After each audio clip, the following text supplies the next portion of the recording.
যেতে তখন মাহিম সানজিদার হাত ধরে টান দিয়ে একদম নিজের কাছে নিয়ে আসে। সানজিদার নাকটা চেপে ধরে বলে, আগে পাগল ছিলাম না, এখন হয়ে গেছি, সেটাও শুধুমাত্র আমার এই পাখিটার জন্য।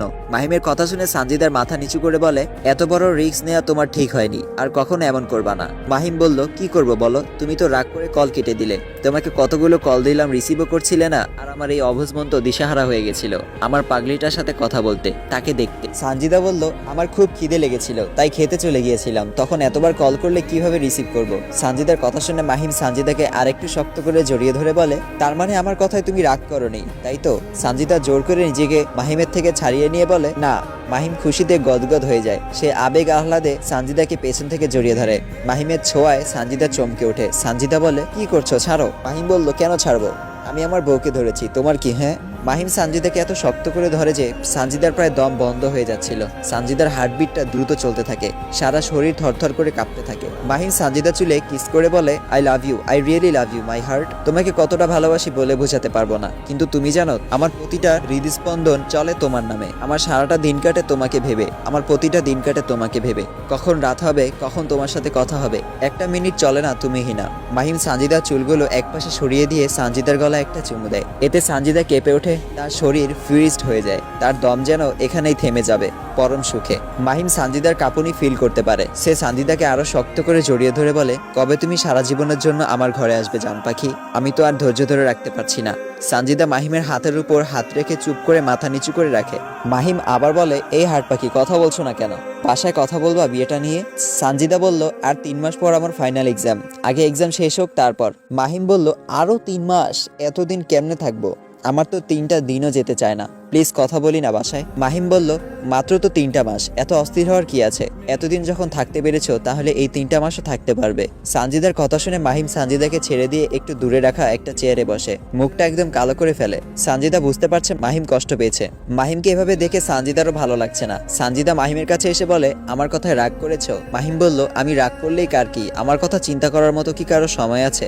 সানজিদা বলল, পরীক্ষা কয়েকটা দিন বাকি, এই সময়টা তো পড়াশোনা নিয়ে বিজি থাকবো, এখন বিয়েটা হলেও তো তোমাকে সময় দিতে পারবো না, তখন তোমার আরো বেশি খারাপ লাগবে। মাহিম বলল, এখনো খারাপ লাগে, এভাবে কি থাকা যায় বলো? মাহিমের কথায় সানজিদারও মনটা খারাপ হয়ে যায়, তার চোখ দিয়ে টপ টপ করে পানি পড়তে থাকে। সানজিদার চোখের পানি দেখে মাহিমের খুবই খারাপ লাগে। সে বসা থেকে উঠে সানজিদার চোখগুলো মুছে দিয়ে বলে, কাঁদছো কেন, আমি তোমাকে কি বকা দিয়েছি?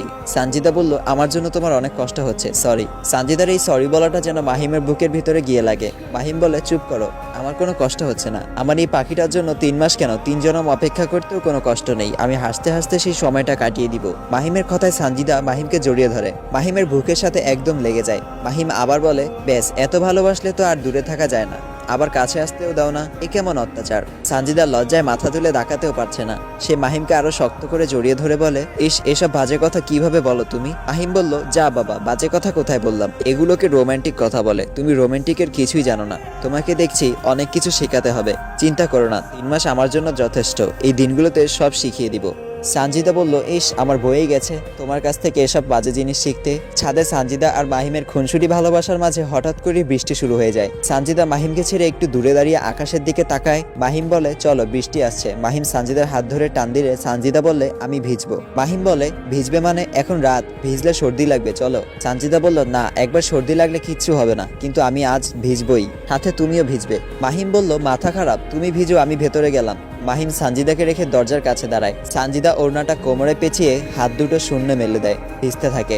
বৃষ্টির পানিতে সানজিদার জামা কাপড় শরীরের সাথে লেপটে যায়। এভাবে সানজিদাকে এতটা সুন্দর আর আবেদনময়ী লাগছিল যে মাহিম এভাবে দূরে দাঁড়িয়ে থাকতে পারছে না। মাহিম ও সানজিদার সাথে ভিজতে শুরু করে। সানজিদা ছাদে ঘুরতে ঘুরতে এসে মাহিমের সাথে ধাক্কা লাগে। সানজিদা দেখে মাহিম নেশা ভরা চোখে তার দিকে তাকিয়ে আছে। মাহিম সানজিদাকে ধরে দেয়ালের সাথে চেপে ধরে বলে, can I give you a kiss পাখি? মাহিমের কথায় সানজিদা হা করে তাকিয়ে থাকে।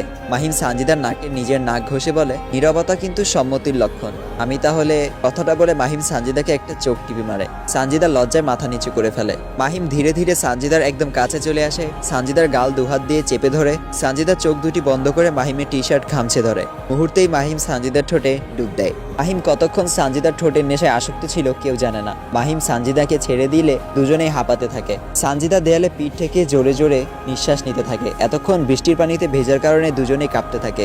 মাহিম কিছুক্ষণ পর গিয়ে সানজিদাকে আবার পেছন থেকে জড়িয়ে ধরে।